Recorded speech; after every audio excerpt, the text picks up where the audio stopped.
This is J. Krishnamurti's third public talk in Ojai, California, 1973. This morning, we will talk about, if we may,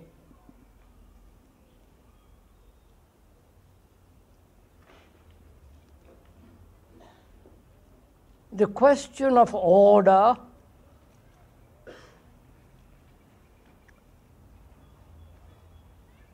little bit about education,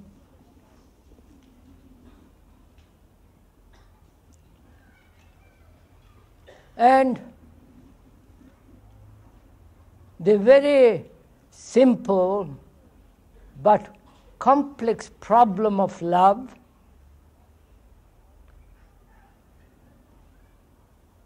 and on such a lovely morning, we must also talk about death.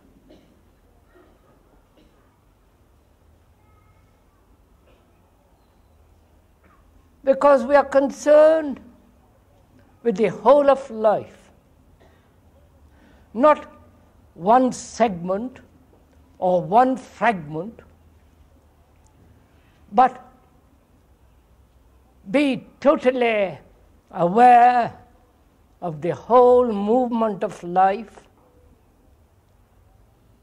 the movement of the clouds, the marvelous mountains, the friendly trees,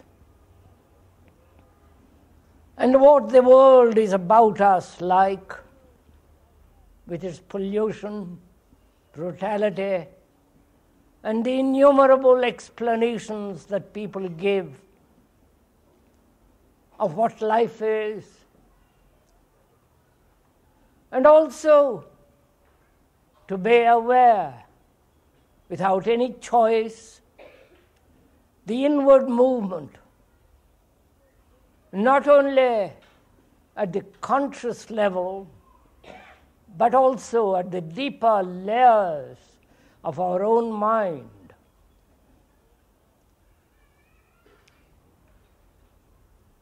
We're going to concern ourselves with the whole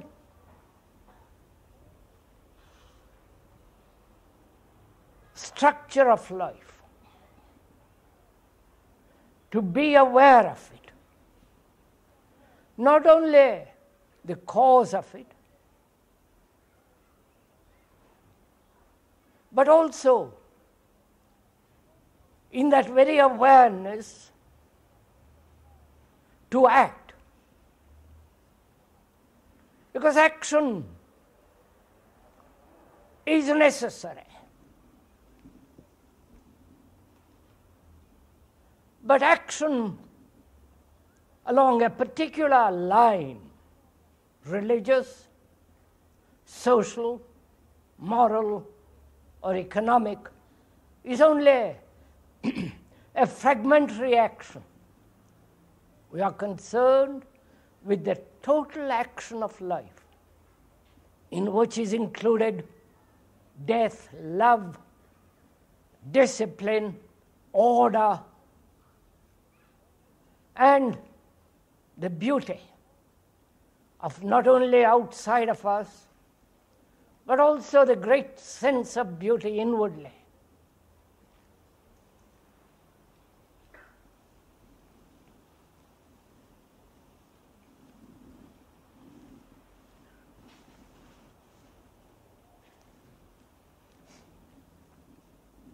You know, it's such a lovely morning, and seems rather pity sit down and talk about all these things. But I suppose one must. But in talking about life, we're also talking about beauty of nature, of the clouds, the mountains, the hills, the shadows, and the dappled light among the leaves.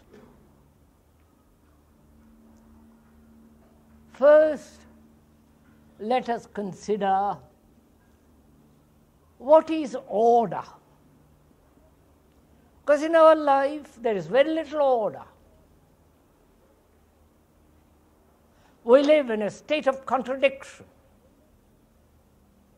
consciously or unconsciously. We are not aware of it. Or, if we are aware of it, we try to superimpose upon this disorder some kind of order, some kind of religious order.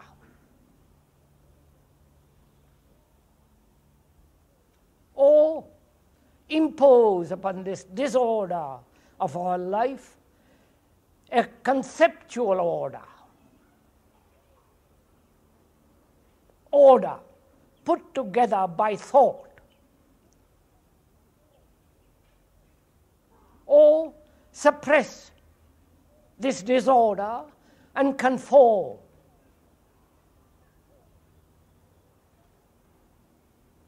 Conformity is a very denial of order.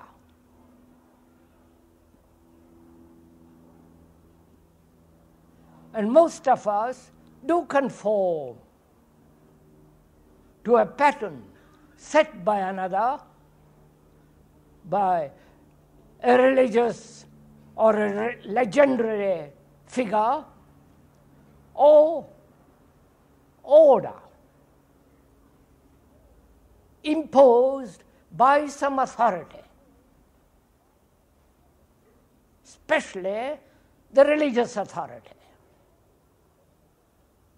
or order induced by environment, which is also a form of compulsion.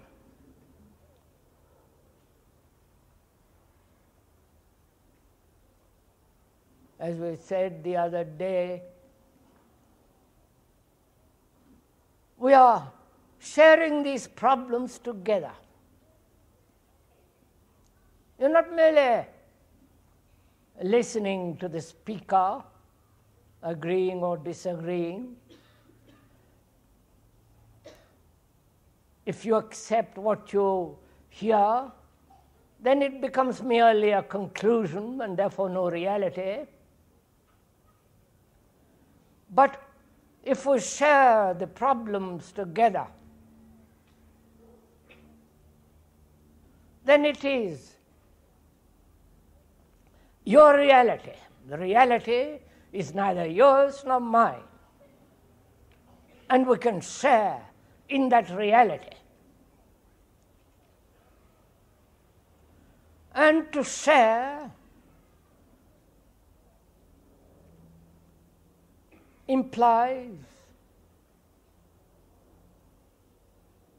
that quality of communication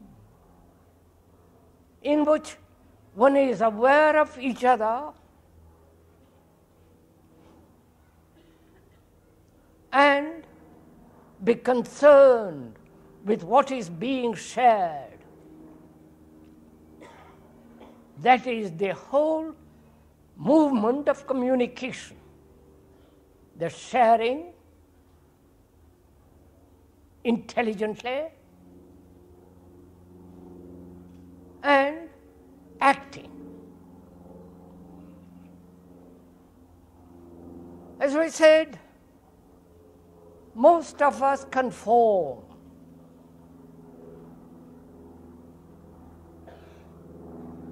And to the speaker, that is the very essence of disorder.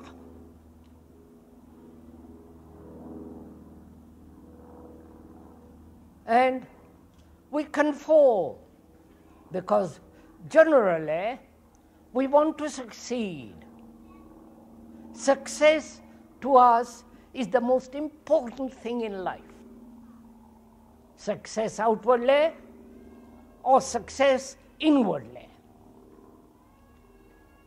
Well, intelligence says the outward success is really quite absurd. because it leads to all kinds of destructive competition and so on. One sees that logically, objectively, quite clearly. But inwardly, one conforms to a guru. One has conformed to the church, to the various religious legendary figures. Because inwardly, we are quite uncertain, disturbed, not knowing where we are going. We want to be told by another to do exactly what the guru or the teacher or the priest or the philosopher or the analyst or the psychologist say. Because in ourselves we are confused and we want to be quite certain. And so out of disorder in ourselves we set up authority both outwardly and inwardly. And the acceptance of authority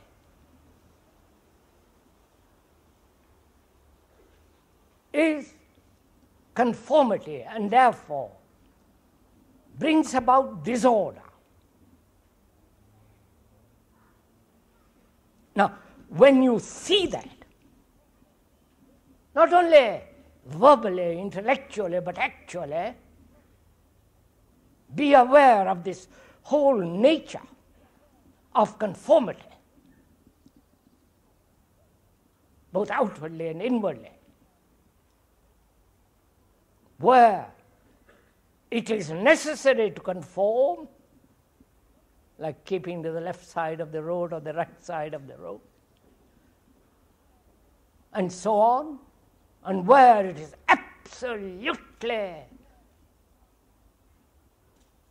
to be denied completely.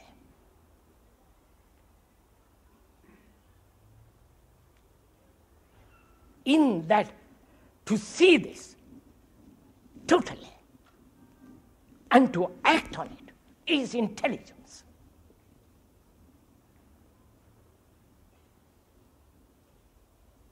To see what is false,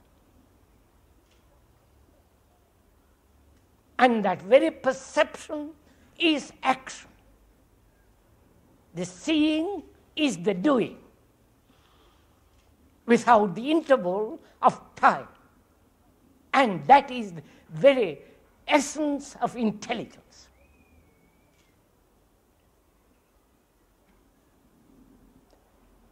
So will we live in disorder?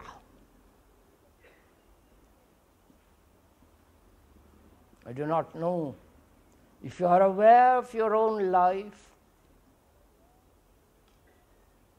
and see how disorderly it is, you may have perfect order outside, in your room, in your writing and so on, but inwardly, how there is contradiction, conformity, desire pulling in different directions, ambition, and at the same time try to be kind, affectionate.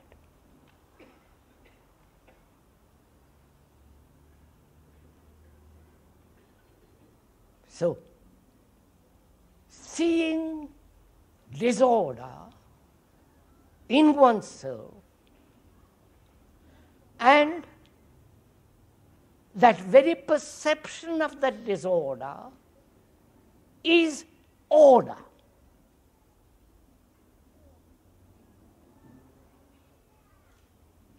You understand? If I see in my life, in my daily relationship and action and thought, how disorderly, contradictory my life is.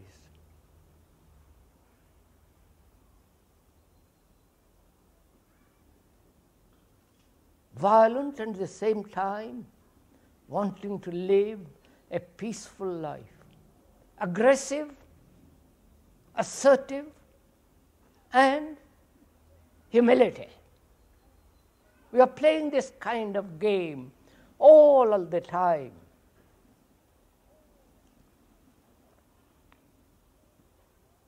And when I am aware of it, and see why I am doing it, the cause, the effect, and the very perception of that disorder is action which is orderly. Therefore, order is not a blueprint. Order is not something laid down by society or by your guru or by somebody else. Order comes naturally, easily, without effort, when you see in yourself the disorder, and that perception is an awareness of this disorder in which there is no choice. Is this comparatively clear? I hope I'm making myself clear. Because you say, without order, there is no virtue. Order is virtue. Virtue isn't something you cultivate. Morality isn't something that you practice day by day.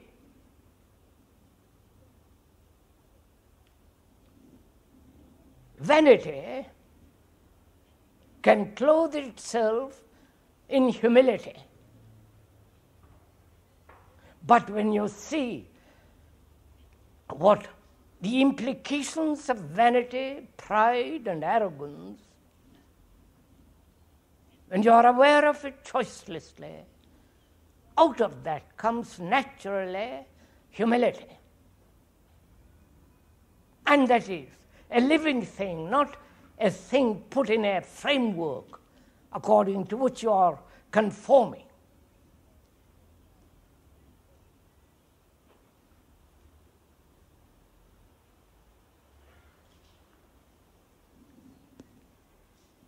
So order, virtue, which comes out of understanding of disorder. And that is one of the problems of our education. Why do we get educated at all? I wonder if you ever asked that question.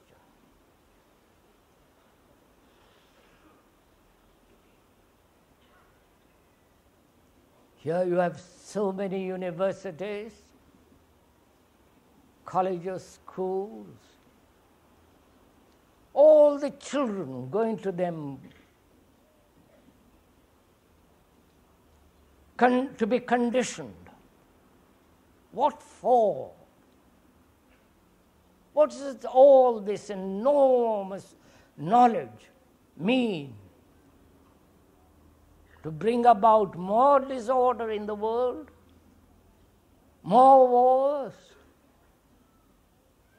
make the mind conform to a particular structure of a society, and we accept it.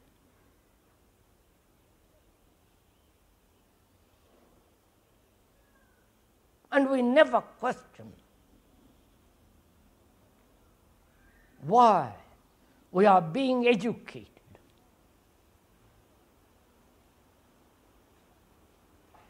And in this peculiar education that one has been through, our minds acquire certain types of specialization.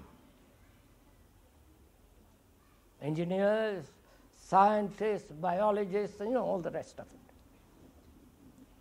And we are never taught or how to learn about the whole of life, not just one fragment of life.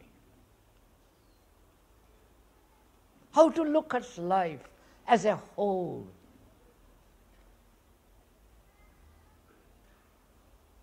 But only we are encouraged to be more and more self-centered, egotistical, pursuing our own pleasures, and all this with other complications involved in it, which we have no time to go into, is called education. Cultivating that part of mind, the intellect, to store up knowledge. And so knowledge being always in the past, our lives become more and more mechanical. We are encouraged to conform, whether in the communist world or in the capitalist world. And when we revolt against this conformity, that revolt is merely a reaction, again to conform in another pattern or to another pattern. Long hair, short hair, whatever that be. Right? So that is our education, right throughout the world. So, in this education, we are never creative.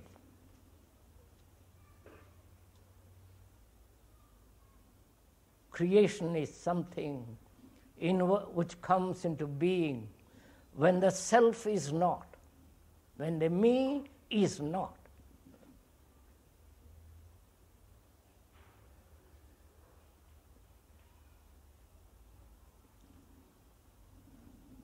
So that is part of our life.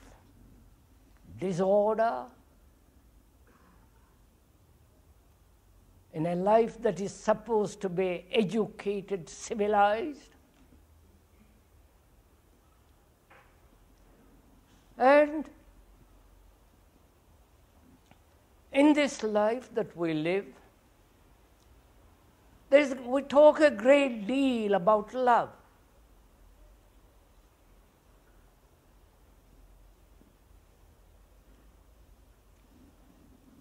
All right, may I go into it?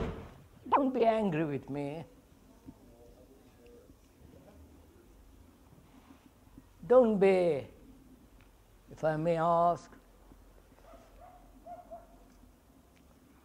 accept what we are talking about, but just look at it all. Just look as you would look at a map. You can't change the map, it is there. The town, the villages, the bridges, the length of the road, and so on, so on. It is there, you can't change it. However much you may like to change it. So our life is that. And to look at it, to observe it, without any choice. And in the observation of it, you will discover how you are looking at it,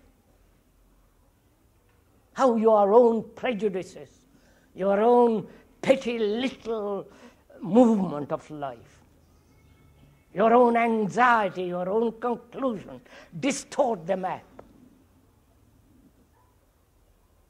And so you never look at this enormous beauty, complexity of life as a whole.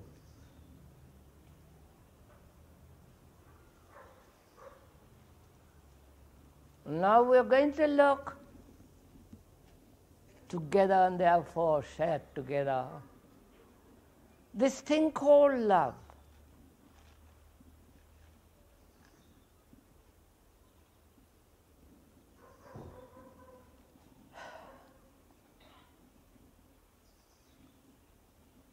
You know, all religions have talked about it. Love of God and love of human beings. Very few religions have talked about the love of nature,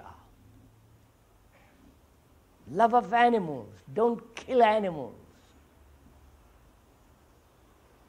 And unfortunately, the Christians have accepted that to kill animals and all the rest of it is quite normal. And yet they talk about love of animals. And in investigating this problem, what love is, or what compassion is, there are several things we have to understand. I mean by understanding, not intellectually, verbally, but actually in the very observation of this fact, action goes with the observation. That is intelligence. What is love?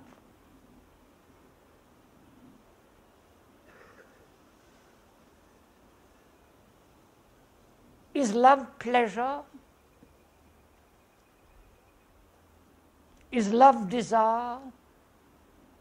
Is love attachment?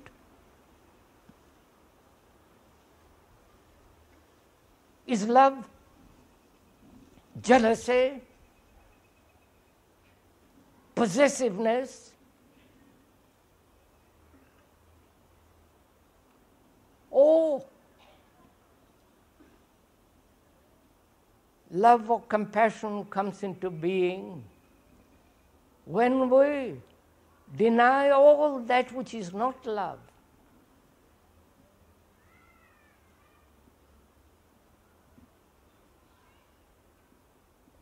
You know, most of us are so highly intellectual or highly sentimental, emotional, that we can never face this problem, and we don't want to face it.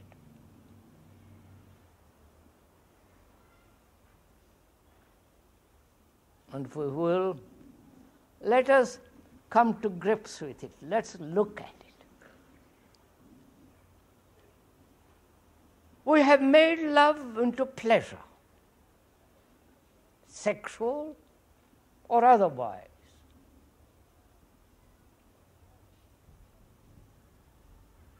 And sex has become an enormous affair in this country, and it's spreading right throughout the world.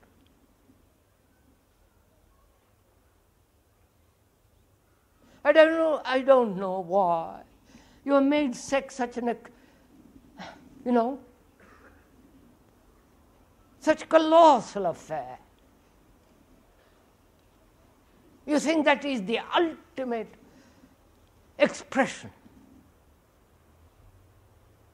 In that you feel terribly frustrated, important, all the nonsense that goes on with it.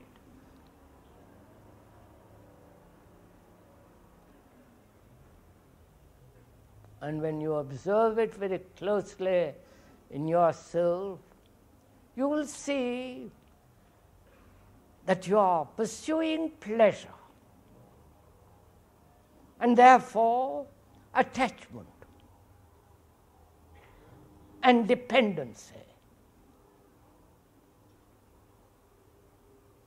Where there is dependency, there must be fear. And where there is dependency, there must be jealousy, anxiety.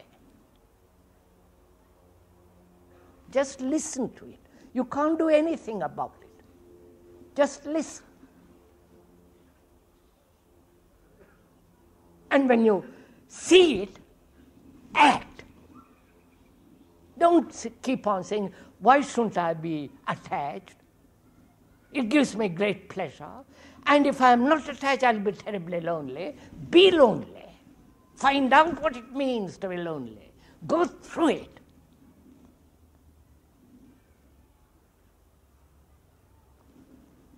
Look at it.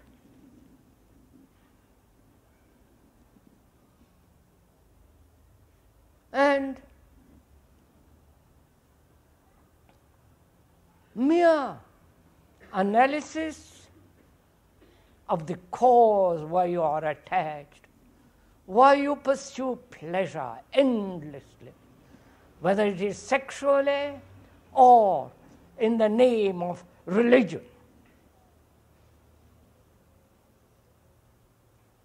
In every way,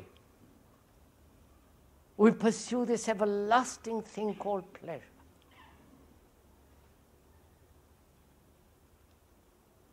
And with it goes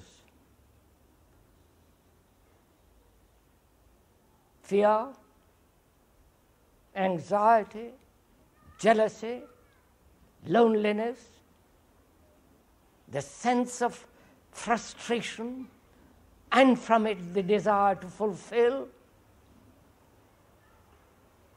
The whole movement of this thing called the me, that's everlastingly trying to express itself.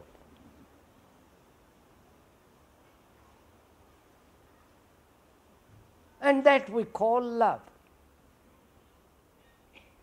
You may cover it up, may subtly clothe it in a religious words or in most intellectually or sentimentally.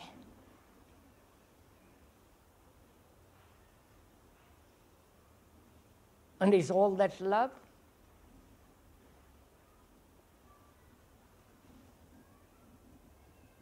And can there be in love suffering? Therefore, one has to understand what is suffering, why we suffer.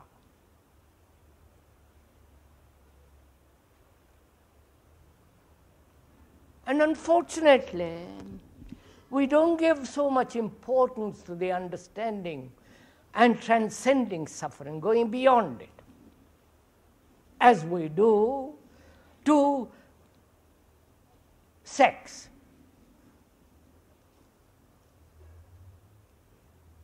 We have accepted suffering. And because we are not able to go beyond it, we personify it in a legend. And we think we have understood it. Or find some excuse or a rationality for suffering and think we have understood it. What is suffering?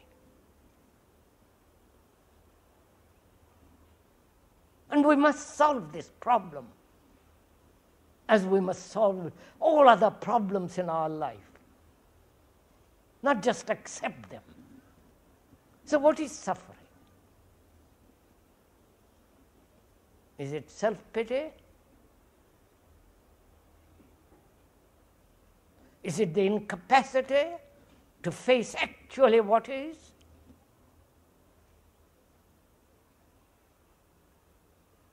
Is it the image that we have built about ourselves that prevents the actual coming into contact with reality? The incapacity to face ourselves as we are. and to go beyond it? Is it that we are so indolent? Polite word for laziness.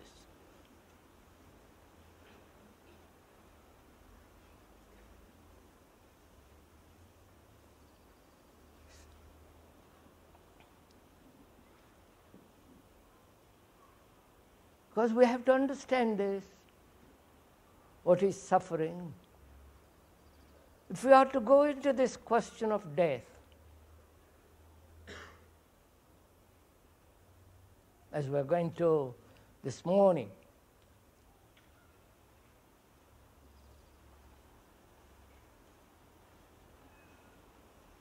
is suffering necessary? I'm not talking about physical pain. One has physical pain often, but to see that pain doesn't distort the mind in action. That pain doesn't make the mind neurotic. So one has to understand not only how to tolerate physical pain without distortion, and also one has to understand the psychological pain, the hurts.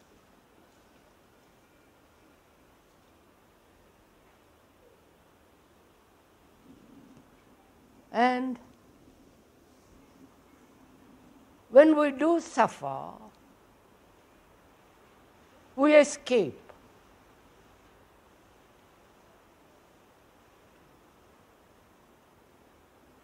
And there are 1,000 means of escape. And escapes, you know what they are for yourself, and they have no value.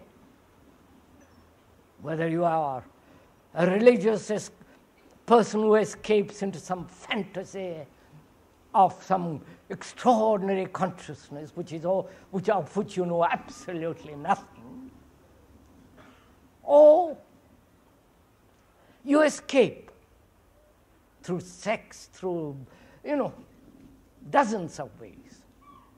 Now, not to escape, because you yourself are aware totally that any form of escape doesn't solve this problem. So when you no longer escape, you have the energy to look at this problem. How you look at the problem is immensely important.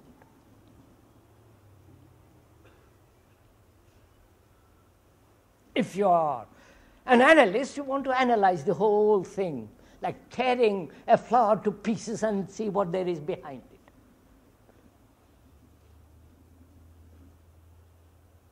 Behind it, in this human suffering, it's very simple. The me, the ego, all that structure which I have built carefully, which is the me.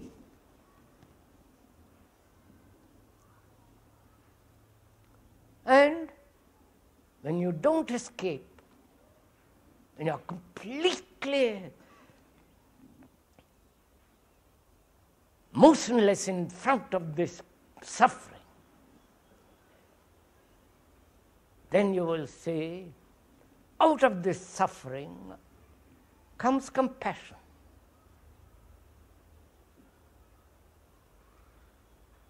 And that's love. Compassion means passion for all human beings, for everything, not just for human beings or for your little child or become a social worker or what for. Passion for everything, for the hills, for the trees, for the animals, for,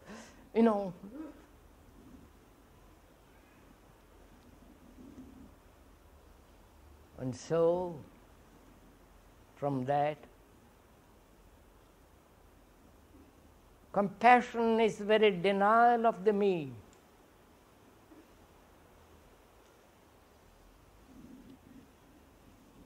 Then there is this question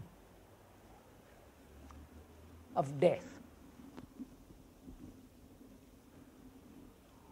Do you want to talk about it on a lovely morning?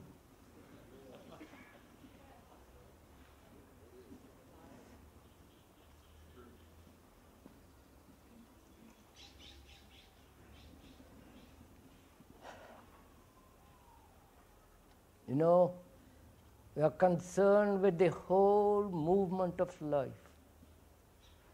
We are being aware of the totality of life. And death is part of life, as love is part of life. Suffering, anxiety, technical knowledge and its place, all that is part of life. You can't choose one part and say, I will take that and nothing else, because that pleases me. You're concerned with the whole movement of life and being totally aware of all that. So death is part of life.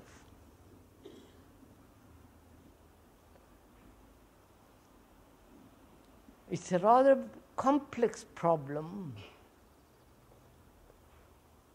and one must go into it hesitantly, with great care,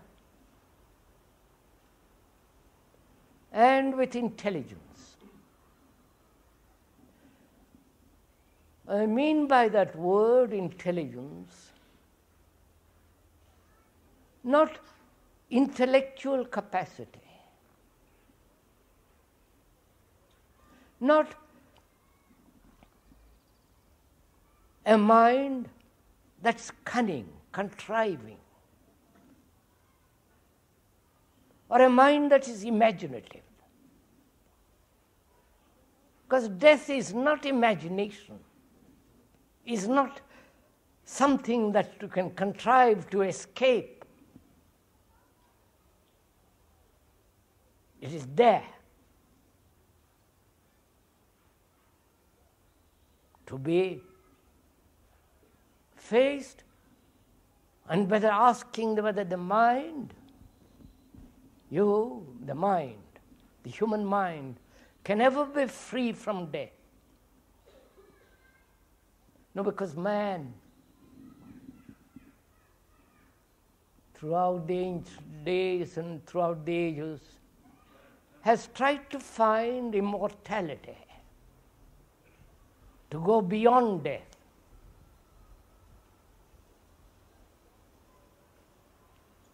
And whether the mind can be free from this thing called death.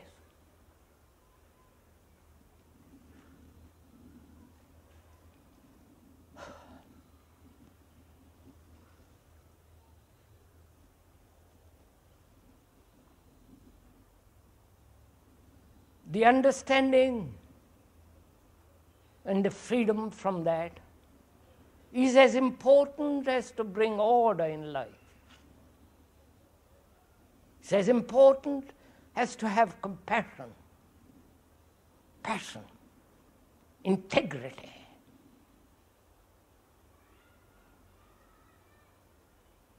And so it is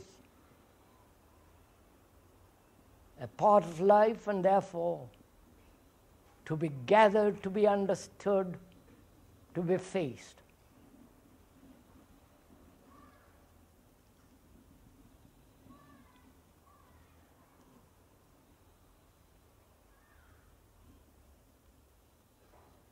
Are you all waiting for me to tell you?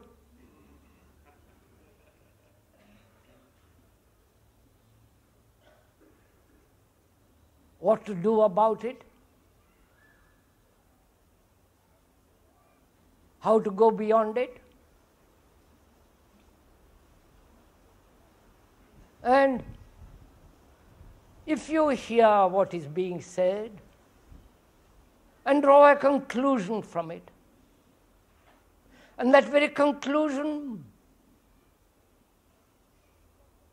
is bringing about a death of a different kind, a mind that is full of conclusions is already a dead mind. It is not a living mind. A living mind is a free mind, learning, never concluding. In the same way, we are investigating, therefore learning, never coming to any conclusion.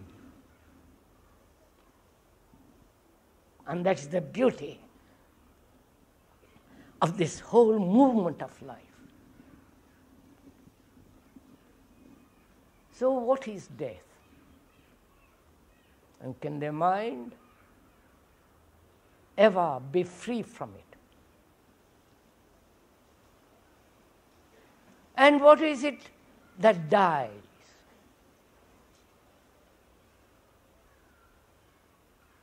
The body, the organism,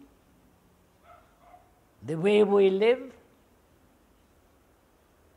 this constant battle, struggle, conflict, inwardly and outwardly,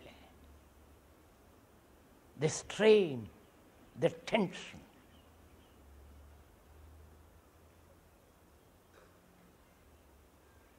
Will inevitably bring all kinds of disease and ailments to the body, to the organism, and it will soon wear out. You may prolong it. And the doctors are trying to prolong it. I don't know why. Because I'm asking myself why. Because the way we live is not a way of compassion, beauty, a way of life in which relationship is non-existent, and yet we want to prolong it indefinitely, if we can. So, apart from the organism, what is it that dies? What is it that we are so frightened of?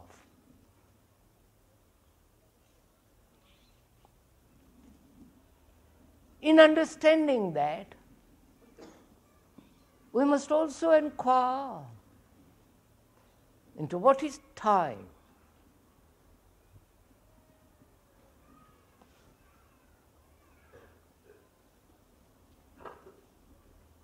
Apart from the chronological time by the watch, yesterday, today, and tomorrow,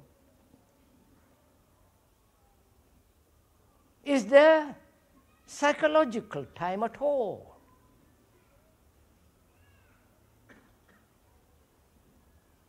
Is there time to overcome death? Or does death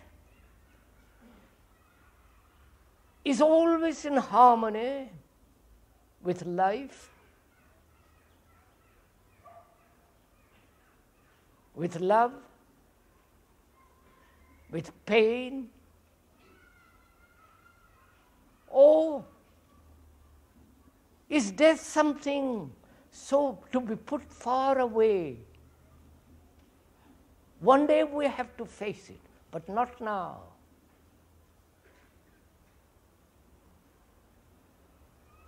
And therefore, we accept time. Please do listen to this. We accept time, the interval between now and that moment which we call death, that period, that lag of time, that interval, is the living.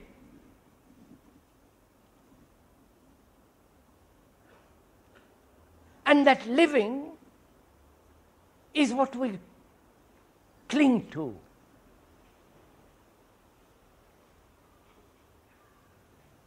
The living, which is this struggle, the battle, the little pleasures, the conformities, the conclusions, the tortures that we go through life, belonging to this sect or to that sect, dancing in the streets, shaving our heads, the absurdities that go on in our life. The interval between now and that moment when we've got to face this thing, either through disease, old age with all its travail, or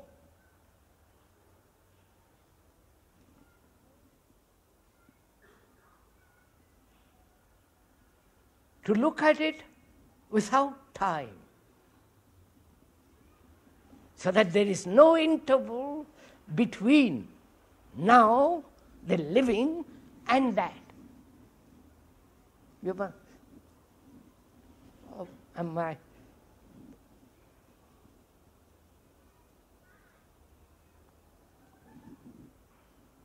Because it is in that interval is fear.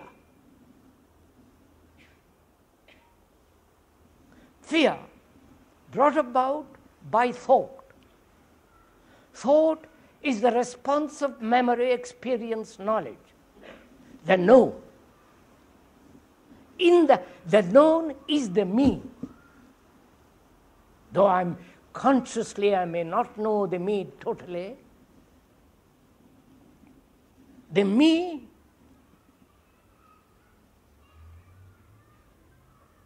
is this, lives in this interval. I wonder if you're... This me lives in this interval between now and that, which we call death. In that interval is the whole movement of thought in the field of the known. And the known is the me, the ego, with all its attachments, pain, loneliness, deceptions, deceits, all the religious nonsense that goes on. Now, when there is no interval,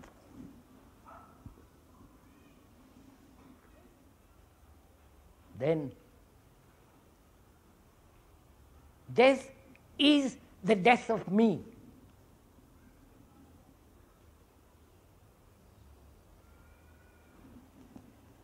Now, this demands an intensity.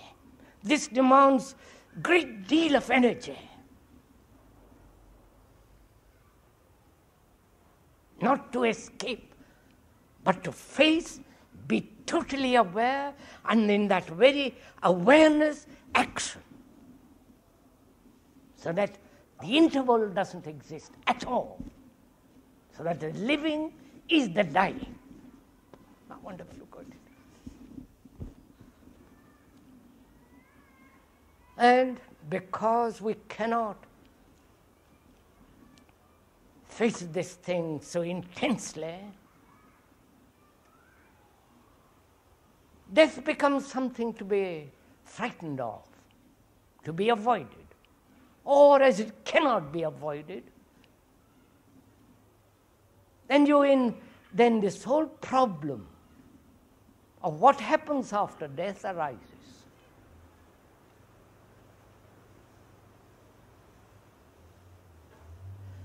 The East believes in reincarnation.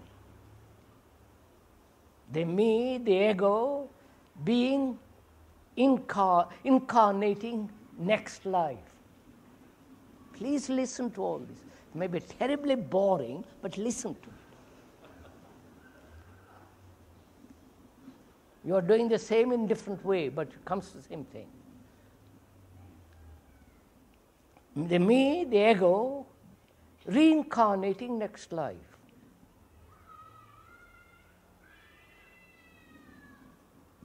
And what is the me? Is it permanent? So that it can reincarnate in the next, after death, as the me, the ego, identified, listen to it, identified with my country, with my house, with my family, with my furniture, with my bank account, with my, all that. That is the me.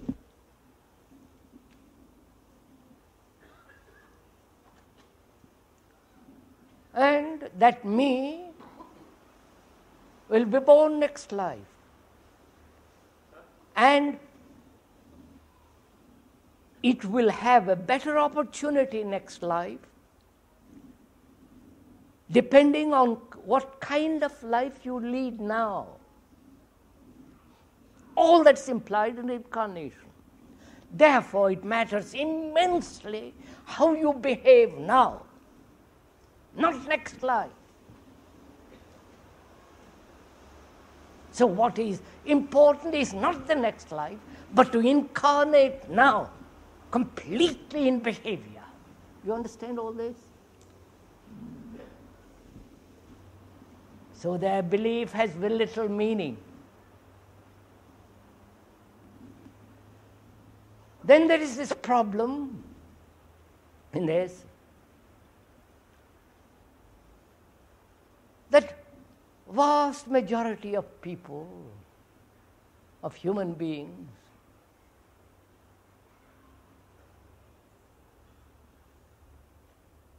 never come to this freedom from death, but are caught in a stream. The stream of human beings whose thoughts, whose anxieties, pains, suffering, the agony of everything that one has to go through. We are caught in that stream.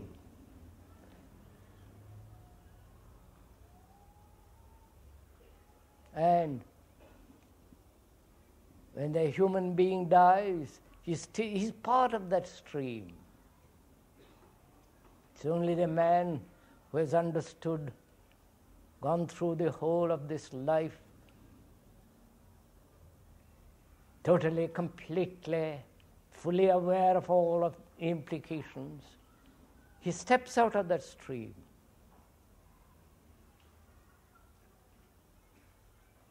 And the psychical research societies and other societies, when they, through mediums and all the rest of it, when they call upon the dead, they are calling people out of that stream. You understand all this? Doesn't matter. So that is our life. From the beginning to the end. It's a total movement in which there is no fragmentation. But we have made life into fragments.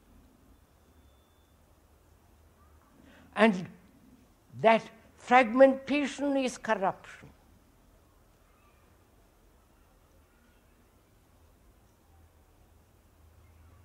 And integrity is the whole, is the sane, is the rational.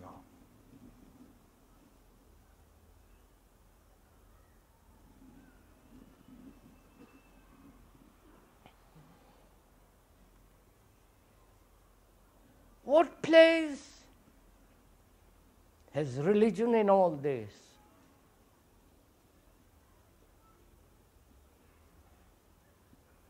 we're not talking about the organized religions or the newly organized religions.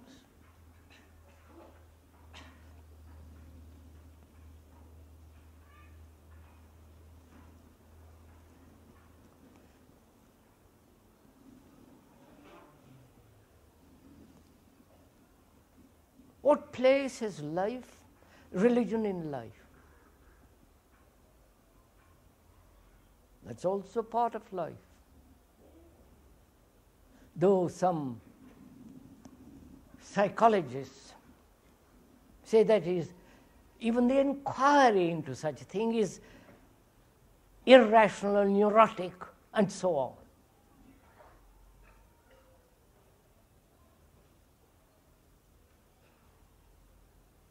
I do not know if we have time to go into this morning.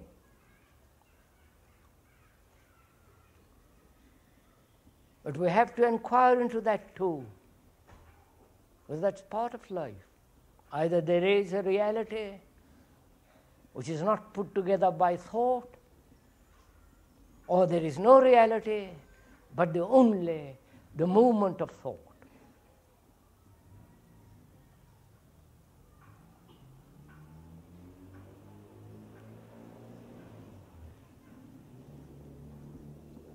Perhaps we can go into that tomorrow morning and also inquire what is meditation.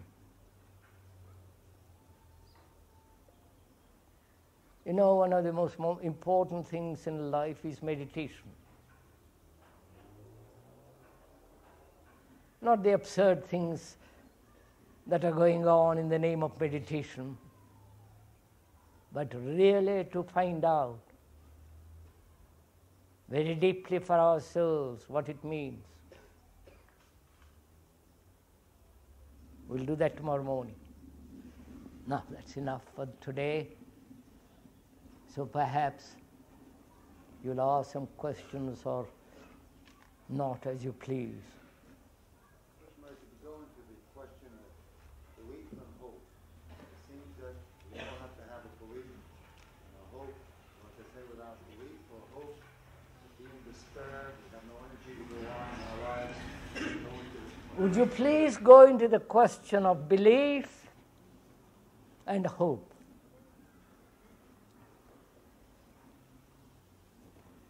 Won't you take a breath?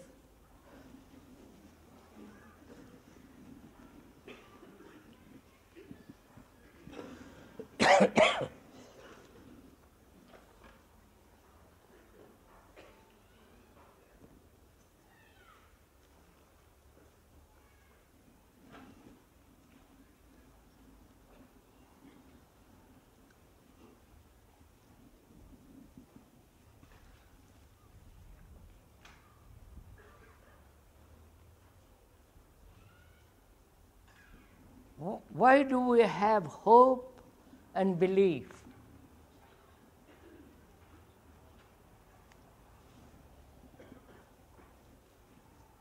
What is the place of hope in life?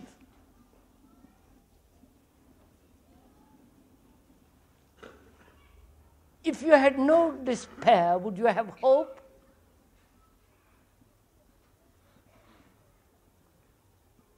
If you have never felt the sense of utter futility, the meaninglessness of existence, never felt it, never been wounded by this question of despair, would you have hope? Or is hope a reaction of despair? And therefore, hope is part of despair. Are you following all this?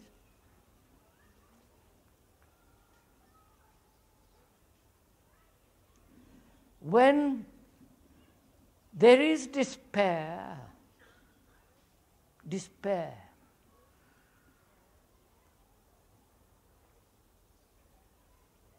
caught in a circumstances out of which I cannot escape. I want to get out of that particular circle, environment, in that particular structure.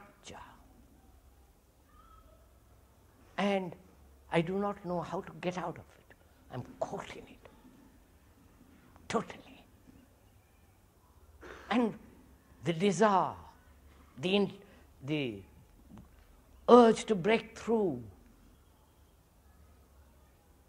and being incapable,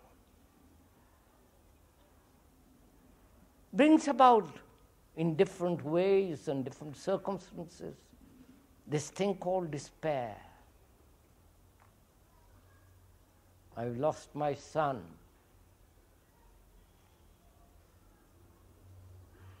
The utter loneliness, the meaninglessness of life. And from that arises the sense of not having any purpose, any meaning, any creative thing in life. And from that there is despair. And I look, and that same movement creates hope.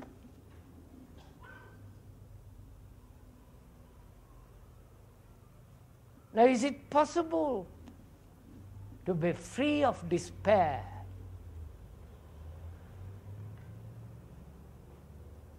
Is it possible never to come upon such a thing and therefore free from both despair and hope?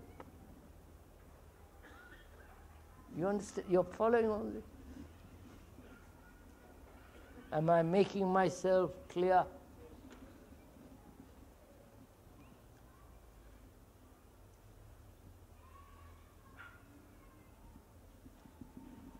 You see, thought by which we live, unfortunately,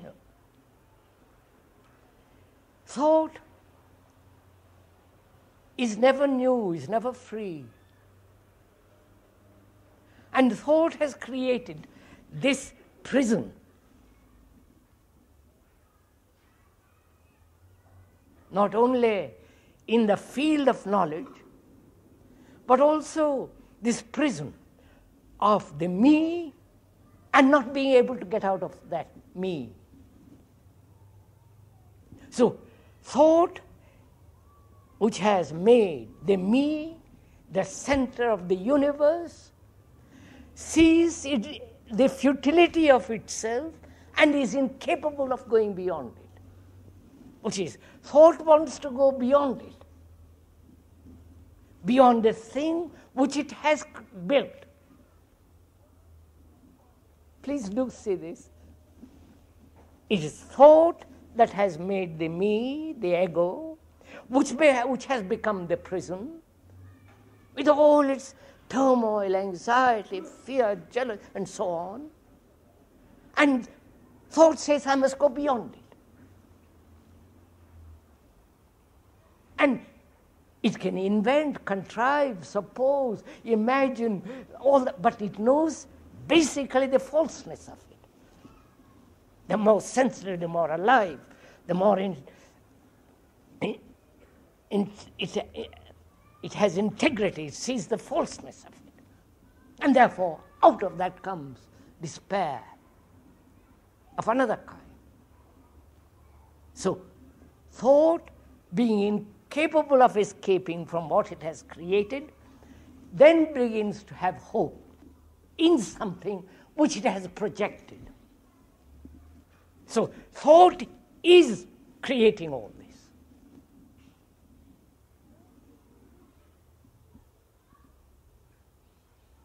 So to see that, not verbally, not intellectually, but to see the totality of it, then thought becomes extraordinarily quiet. It has no movement either to go beyond the me or to support the me. You understand? Then what place has belief in life? For me, none whatsoever. Why should you have a belief about anything?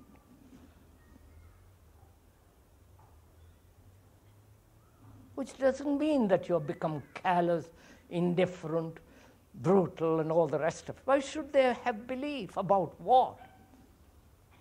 Belief about my neighbor? Belief about myself? Belief in the politicians, which is the last thing you can ever have? Belief in God? Belief in your guru that he has attained enlightenment? How do you know he has attained enlightenment?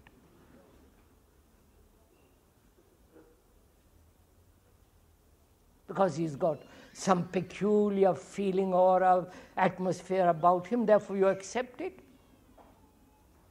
So why do you want belief? Look what belief has done in the world, for God's sake. You believe in your nationality. And look what it has done. Wars. You believe in some kind of legendary God, and look what it has done. The religious wars, the sectarian conflicts. This group which believes in that and fights for it, wanting you to join it. You know, the game that goes on.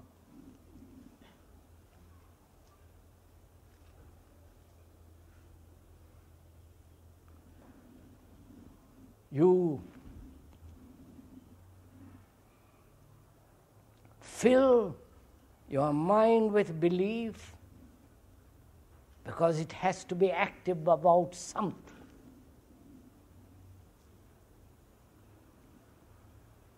Whether that activity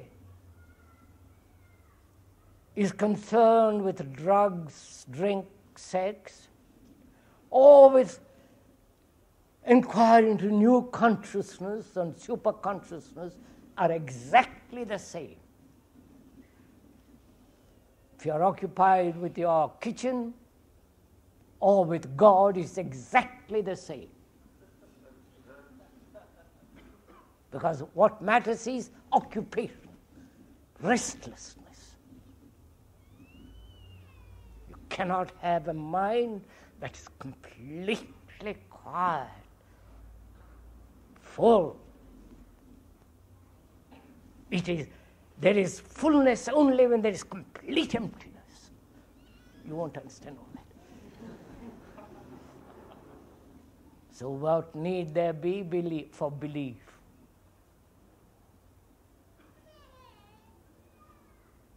Again, thought plays its part.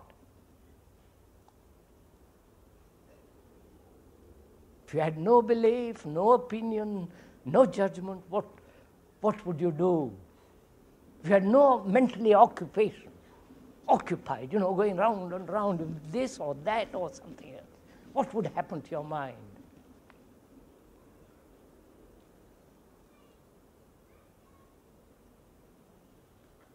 This occupation with belief, with non-belief,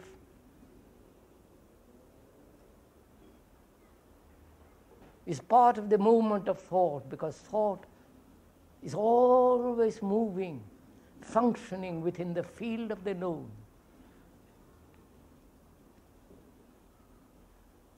And in that there is no escape.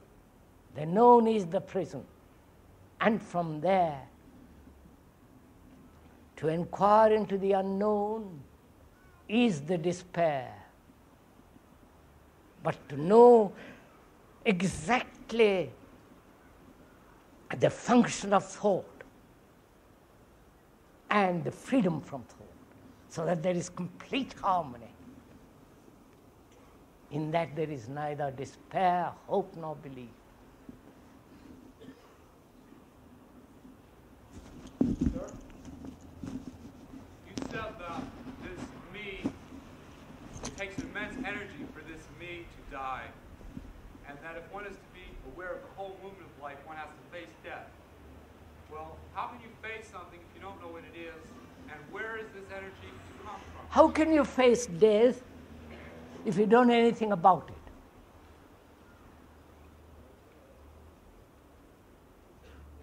How can you face death if you don't know anything about it?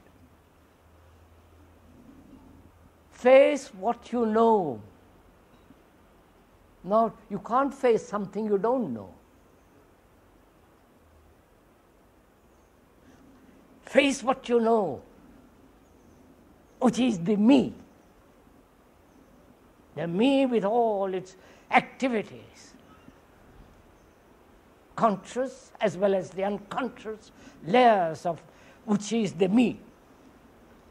That you can understand, that you can face, that the me you can totally understand by watching, observing its movement in relationship, not by yourself in a hilltop, but in relationship you can observe the movement of the me. And that me can be known totally. And when there is a complete understanding of the me, the self, the ego, and therefore in that facing there is the death of me, then that is death. The dying to the me is death, the unknown.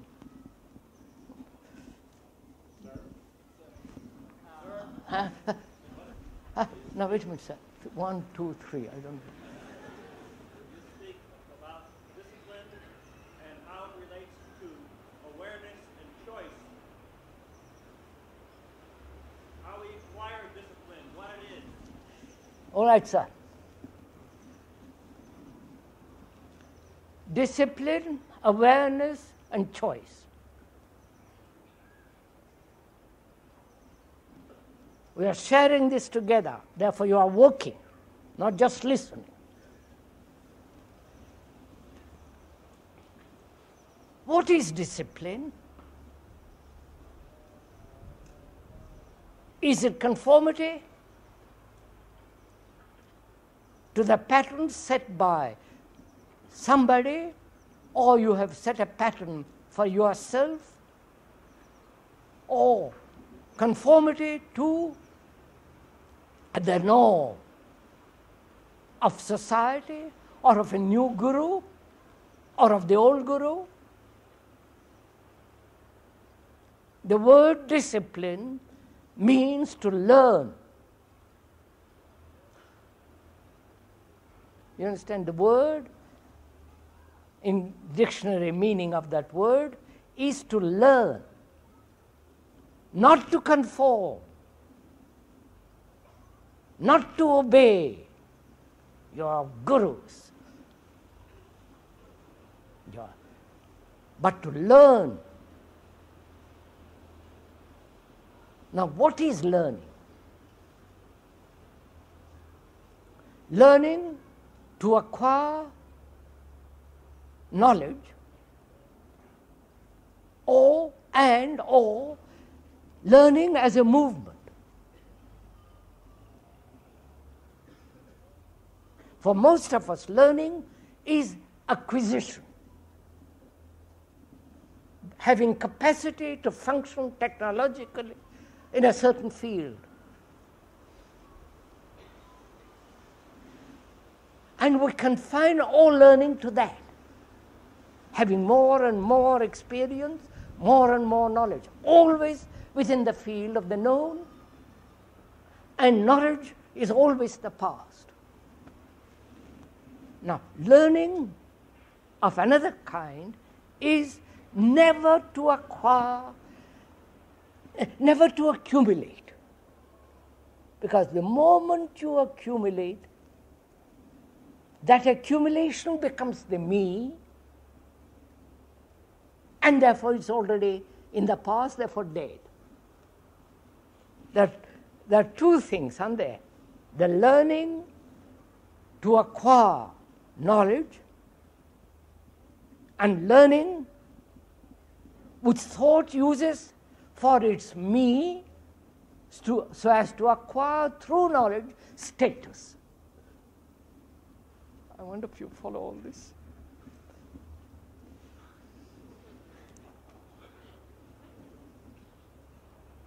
And while you are learning, what is there need for conformity? I need to learn a language because I have to go to that country, or I like to learn different languages. Therefore, I learn, accumulate. But I am learning about myself in relationship with you. If I learn in that relationship, acquire knowledge, then according to that knowledge, I react in that relationship. Therefore, that is the past. You understand? Therefore, the me operates in relationship, whereas there is a constant learning in relationship, there is no me, and therefore no need to discipline. And next question is choice.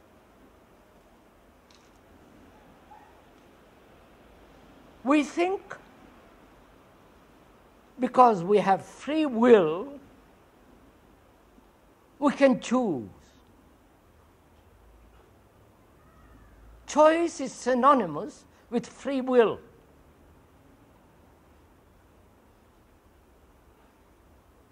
Now, I question altogether if there is free will and what is the necessity of choice at all. If you see something clearly, there is no choice. It's the man who does not see clearly, he says, what am I to do?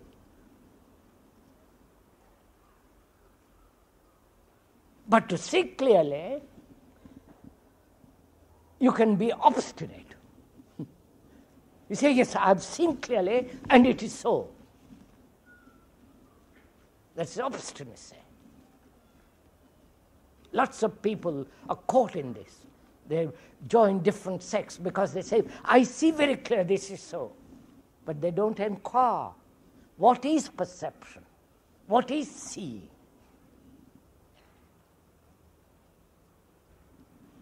When there is division between the seer and that thing which he sees, then in that division there is confusion. But when there is the observer, is the observed, there is no confusion. I can't go into it all.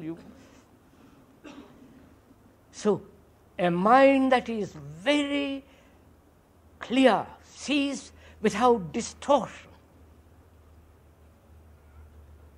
Such a mind has no choice. Because it sees, so what is their need for choice when you see things clearly? Then the question asks, what is awareness? All this is awareness. The understanding of the word discipline, the suppression, the conformity, the imitation, with all its conflicts, struggles, pains, and the reaction to that, which is, I must express myself. I must be myself. and myself is still all that from which I've escaped. To see all that very clearly, and to observe the nature of choice. What is clarity? All that, the total awareness of all this is complete sense of attention in which there is no choice. It's enough.